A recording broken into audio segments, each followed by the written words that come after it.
હા, મેં જે ટાઈમે દુકાન લીધી તે ટાઈમે એવું કહીને આપી છે કે એગ્રીકલ્ચરની જમીન છે, કોર્પોરેશન ધારે તો બી તોડી ના શકે.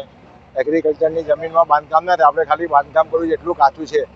પરંતુ દુકાન લીધા પછી 1.5-2 મહિના પછી જ્યારે બીજી નોટિસ આવી ત્યારે ખબર પડી કે દુકાન લેતા પહેલા જ નોટિસ આવી ગઈ છે અને ગવર્મેન્ટના કબજા હેઠળની જગ્યા અમને વેચાણમાં આપેલી છે.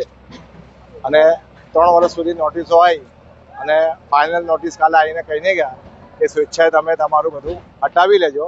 તમે એક નિયમની દ્રષ્ટિએ જે ખોટું છે એ ખોટું છે, એમનું માન રાખી ગવર્મેન્ટનું. ને અમે અમારી જે દુકાનના શટર હતા, પતરા હતા, પાઇપ હતા, એ અમે કાલે સવારે 7 વાગ્યાથી ખોલવાનું ચાલુ કરી દીધું છે અને હમણાં 12-12:30 સુધી બધું પૂરું થઈ ગયું છે. અત્યારે ખાલી અમારો જે સામાન અંદર છે એ જ અમે બહાર કાઢ્યો છે. ફૂટપાથ તમે જોઈ શકો છો. હા, એટલે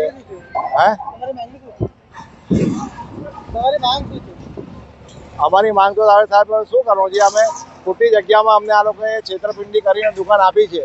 અમે ગવર્મેન્ટને બી બધું કહી ના શકીએ. કોર્પોરેશન તો એમ જ કહે કે આ તો અમારી જગ્યામાં છે. ઉપરથી કહીએ તો અમારી ઉપરથી ભાડું વસૂલે.